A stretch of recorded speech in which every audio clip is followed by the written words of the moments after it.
Artículo de 3000 años encontrado en Egipto confirma parte de la Biblia. Un antiguo descubrimiento que arrojaría luz sobre Israel, Canaán y su pérdida a causa de la adoración de otros dioses. El acero del musgo está ampliamente considerado como auténtico y se considera la primera referencia extrabíblica al antiguo Israel en la historia antigua. Además, confirma el relato bíblico de la conquista de Canaán por los israelitas, lo que lo convierte en una fuente crucial de información histórica en el viaje de exploración de los descubrimientos arqueológicos que han demostrado la veracidad de la historia de Israel. Descubrimientos arqueológicos que han demostrado la veracidad de la Biblia. Hoy examinaremos el acero del Sendero del Hombre, también conocido como el acero de Israel o el acero de la Victoria de Mta. Es un registro escrito realizado por Mta, un antiguo gobernante egipcio. Mta fue el cuarto faraón de la 19ª dinastía del Antiguo Egipto y gobernó durante casi 10 años, desde alrededor del 1213 a.C. hasta su nacimiento. Como el 13º hijo de Ramsés II, se convirtió en faraón tras la muerte de todos sus hermanos mayores. Durante el reinado de Ramsés el Grande, Egipto era la nación más poderosa de la región. Sin embargo, su sucesor y el tercero de Ramsés se enfrentaron a grandes invasiones. Los problemas comenzaron en el quinto año de Mta, 128 a.C., cuando un rey libio atacó Egipto desde el oeste. En alianza con varias tribus del norte, Mta logró una gran victoria en el verano de ese año, que es el tema principal de la inscripción. Antes de convertirse en faraón, Mta desempeñó importantes funciones en el gobierno, fue nombrado jefe del ejército en el año 40 de Ramsés II y más tarde se convirtió en príncipe regente durante los últimos 12 años de vida de su padre. Cuando ascendió al trono, tenía unos 70 años de edad. Durante su reinado, se enfrentó a desafíos militares, incluyendo una batalla contra los libios y los pueblos del mar en el quinto año de su reinado.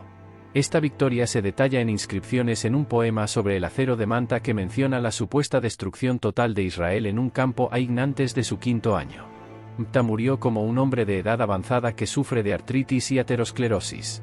Su momia fue descubierta en un alijo en la tumba de Amenhotep II en 1898, revelando detalles sobre su estado físico. Más tarde, en abril de 2021, su momia fue trasladada al Museo Nacional de la Civilización Egipcia como parte del desfile dorado del faraón. Ahora, la mayor parte de las inscripciones hablan de su éxito al derrotar a los antiguos libios y a sus amigos, pero lo que llama la atención son las 3 últimas líneas de las 28 que hablan de una campaña militar diferente en Canaán, que entonces formaba parte de los territorios egipcios. Algunos eruditos lo llaman el acero de Israel porque interpretan que ciertos símbolos de la línea 27 significan Israel. Es por eso que este acero se considera especial, contiene la primera mención escrita de Israel y la única del Antiguo Egipto entre las inscripciones de la Edad de Hierro que mencionan al Antiguo Israel por su nombre. Es uno de 4, los otros son el acero Mische, el acero Tan y los monolitos Kirk. Ahora, ¿dónde empezó todo? En el año 1896, Flinders Petrie, el explorador, estaba en Egipto husmeando en los antiguos templos y ladrones de la orilla oeste de Luxor durante el invierno. Uno de estos templos estaba dedicado a Manta. Si alguna vez ha visitado Egipto, puede que se haga una idea, está situado detrás de los colosos de Man más o menos al noroeste. Ahora déjeme decirle que Petrie no estaba muy emocionado con lo que se encontró. A la vista, el templo de Manta era, en sus palabras, bastante aburrido, solo trozos de arenisca desgastada y algunas esfinges hechas de arenisca en ruinas. Petrie no tenía el lujo de construir grandes estructuras como su padre Ramsés. Su templo mortuorio en la orilla oeste del mar se construyó principalmente con bloques tomados de templos anteriores, especialmente los de Amenhotep III. A pesar de la decepción con el templo, la expedición dio un giro emocionante al tropezar con el acero de Mta, que yacía en la esquina suroeste del primer patio del templo. Este acero no era originalmente de Amenhotep III. Amenhotep había inscrito en él su proyecto de construcción, como en su templo mortuorio y en el templo de Luxor. Más tarde, Amenhotep se apoderó del acero y añadió sus propios escritos en el reverso. Ya tenemos una idea aproximada del contenido del acero, pero explorémoslo en detalle. Petrie se puso manos a la obra con el descubrimiento del acero. Mta excavó la zona bajo el acero para crear un pequeño espacio en el que meterse.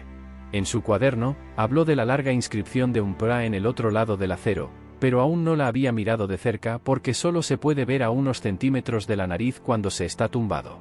El Dr. Spiegelberg, de la Universidad de Strasbourg, unió sus fuerzas a las de Petrie para traducir las inscripciones. Pasó una tarde copiando y aquí, encontró nombres de diferentes ciudades sirias y un nombre desconocido, Aurar. Petrie lo reconoció rápidamente como Israel, lo que les entusiasmó. Su transcripción en el mismo año, la parte clave encontrada en la línea 27, mencionaba a Israel y se convirtió en la primera mención fuera de la Biblia de ella. La traducción de esta parte es: los jefes extranjeros yacen postrados, diciendo paz, ni uno solo levanta la cabeza entre las 9 ramas. Libia es capturada, Adi es pacificada, Canaán es saqueada, Asalón es llevada y Gise es capturada. Yo me es convertida en inexistencia, Israel es derrocado. Sus semillas no son, y Erurube come una viuda a causa de Egipto. Todas las tierras se unen en paz, los que se rebelan son sometidos por el rey del Alto y Bajo Egipto, Mta. Ahora, una traducción más reciente, que se beneficia de más de 100 años de estudio, lo pone así: los jefes extranjeros yacen postrados, diciendo paz, ni uno solo levanta la cabeza entre las 9 ramas. Libia es capturada, Adi es pacificada, Canaán es saqueada, Asalón es llevada y Gise es capturada. Yo me es convertida en no existencia, Israel es derrocado, su semilla no es, y Erurube come una viuda a causa de Egipto. Todas las tierras se unen en paz, los que se rebelan son sometidos por el rey del Alto y Bajo Egipto. Ahora, aquí es donde las cosas se ponen interesantes. La mención de Israel en el acero de Manta ha provocado algunos debates. La pregunta era dónde o quién es este Israel.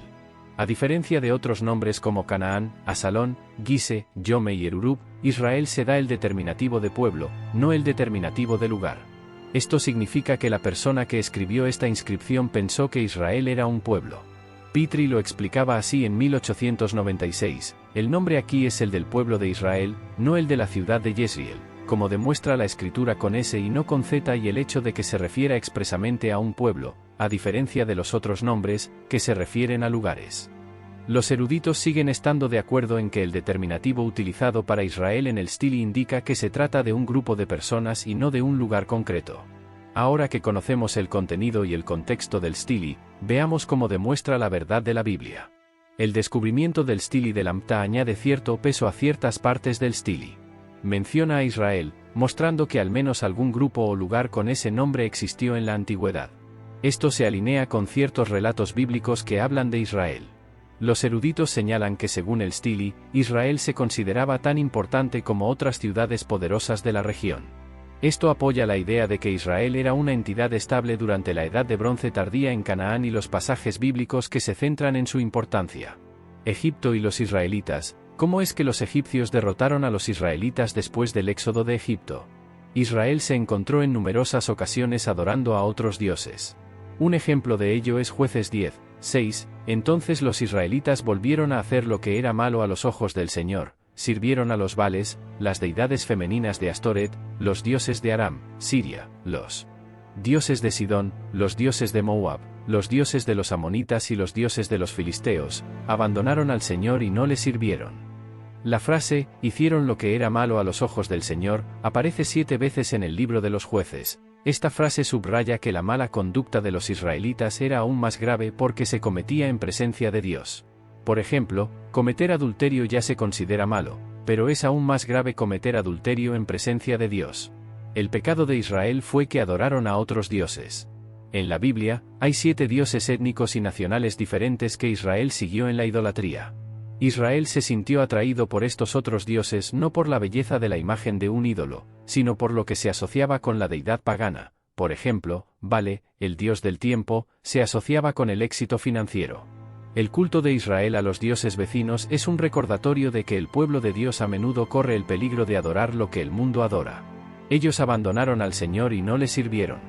Es posible que Israel no abandonara a Dios intencionadamente, pero cuando empezaron a incorporar el culto a deidades paganas junto con el culto al Dios verdadero, le dieron la espalda al Señor. Parece que Israel estaba dispuesto a venerar casi cualquier cosa excepto al Dios verdadero. Como dice el refrán, cuando una persona deja de creer en Dios, no cree en nada, sino que es susceptible de creer en cualquier cosa. Se prostituyeron tras los dioses falsos de las naciones vecinas por 2 razones principales. En primer lugar, porque parecían ricos y honrados, mientras que ellos parecían pobres. En segundo lugar, porque el culto al Dios verdadero era estricto, mientras que las supersticiones paganas eran licenciosas y agradables a su carne y a su sangre. Así que la ira del Señor se encendió contra Israel y los vendió en manos de los filisteos y los amonitas, y ellos oprimieron y aplastaron a Israel ese año. Durante 18 años oprimieron a todos los israelitas que estaban más allá del Jordán, en la tierra de los amorreos que está en Galaad.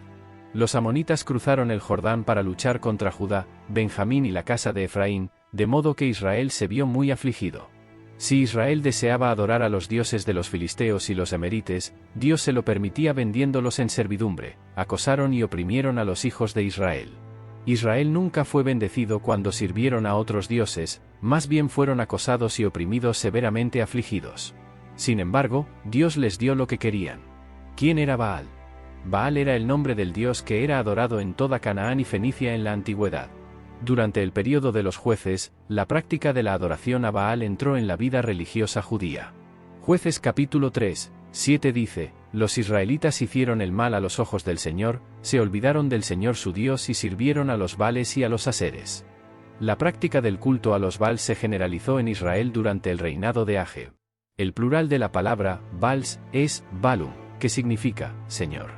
Baal era un dios de la fertilidad que se creía que ayudaba a la tierra a producir cosechas y a la gente a producir descendencia. En general, varias partes adoraban a Baal con métodos diferentes, y Baal resultó ser un dios muy universal. Varios lugareños destacaron uno u otro de sus atributos y diseñaron sectas especiales de baalismo.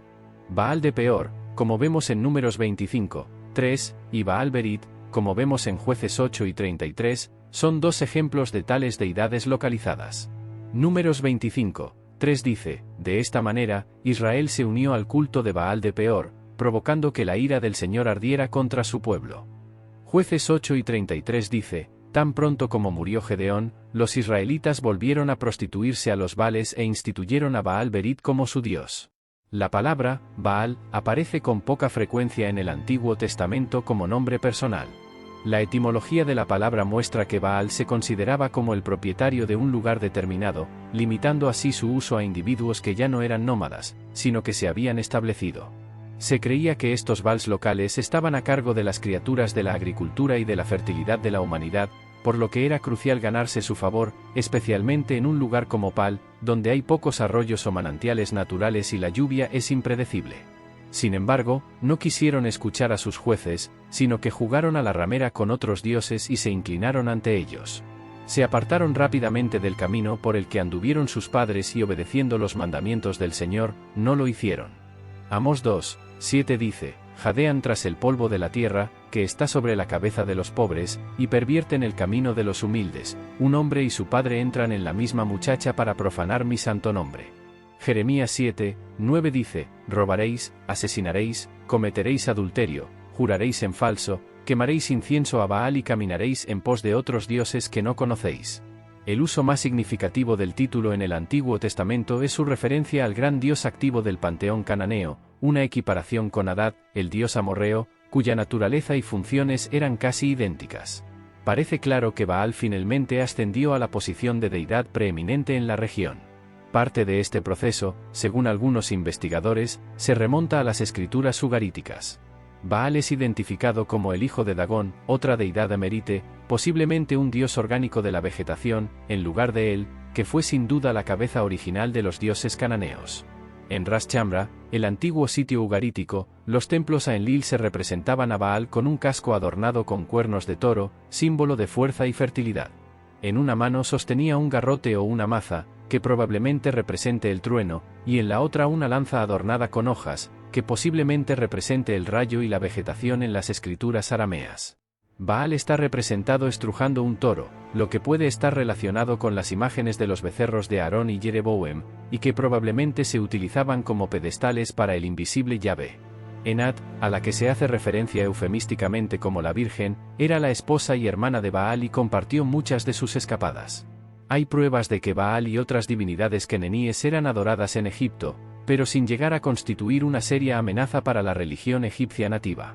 La situación era diferente en Israel, donde, a través de los procesos de sincretismo, el culto a Yahvé se vio profundamente influido y amenazado por elementos ajenos de los cultos de Baal.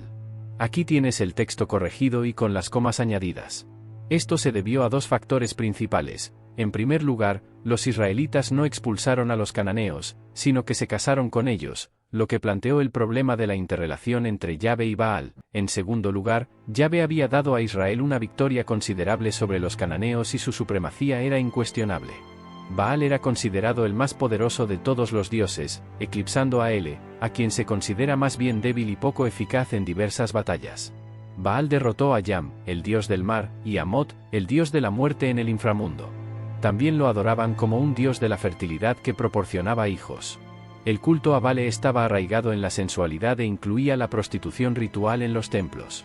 A veces, para apaciguar la fianza se exigía el sacrificio humano, normalmente del primogénito de la persona que hacía el sacrificio. 5 También han construido los lugares altos de Baal para quemar a sus hijos con fuego para holocaustos a Baal, lo que yo no ordené ni hablé ni se me ocurrió. Los sacerdotes de Baales adoran a su deidad con derechos desenfrenados que incluyen gritos estáticos y daños autoinfligidos.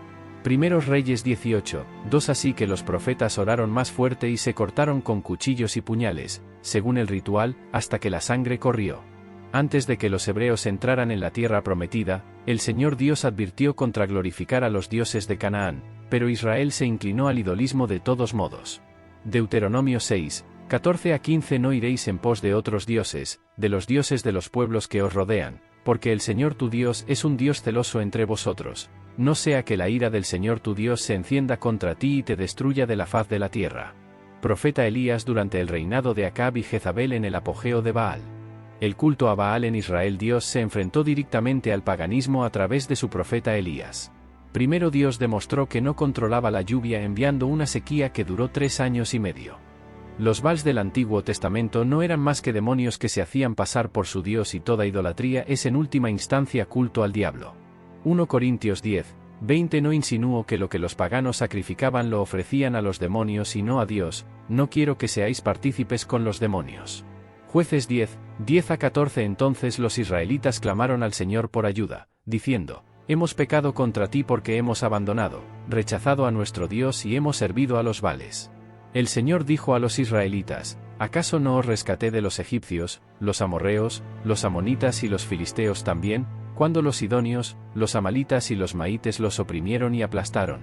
Ustedes clamaron a mí y los rescaté de sus manos, sin embargo, ustedes me han abandonado, me han rechazado y han servido a otros dioses, por lo tanto, ya no los rescataré. Vayan, clamen a las palabras de este grito, pueden parecer buenas pero la respuesta de Dios parece sugerir que vio que faltaba algo en el arrepentimiento de Israel. Se puede clamar al Señor y solo desear que las cosas sean diferentes, clamar a Dios solo con la voz no es lo mismo que clamarle con el corazón. Dios quería de Israel lo mismo que quiere de nosotros, un corazón que ponga sus manos en el arado y no mire atrás. Lucas 9:62 Pero Jesús le dijo, nadie que ponga sus manos en el arado y mire hacia atrás a las cosas que deja atrás es apto para el reino de Dios. Quiere que reconozcamos que Dios es lo único que vale la pena seguir. Leemos, por eso no te libraré más. Dios permitió que Israel experimentara la enfermedad de sus pecados para que se volvieran a Él. Por eso fue duro con Israel, porque quería que se arrepintieran de verdad por primera vez. Constató que se negó a salvarlos recordándoles el rechazo, fue una prueba de la sinceridad de la respuesta del pueblo. A veces Dios nos permite sufrir las consecuencias de nuestro pecado para que podamos arrepentirnos. Leemos que ustedes han elegido, no fueron obligados a adorar a estos dioses por sus opresores y tiranos, sino que eligieron libremente a estos dioses. Arrepentimiento de Israel, misericordia de Dios. Jueces 10:15-16 Los israelitas dijeron al Señor, hemos pecado, haz de nosotros lo que te parezca bien, solo por favor, rescátanos.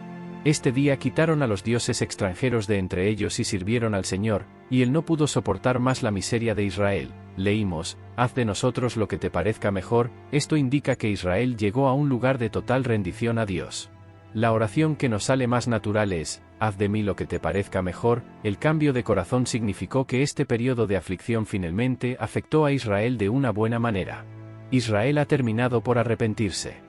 Israel finalmente se dio cuenta de que servir a Dios es superior a servir a los ídolos. Leemos que su alma ya no podía soportar la miseria de Israel. Dios veía al Israel desobediente con compasión más que con odio. Aunque lo mejor para ellos era permanecer en su miseria, seguía siendo difícil para Dios, similar a un Padre perfecto y amoroso.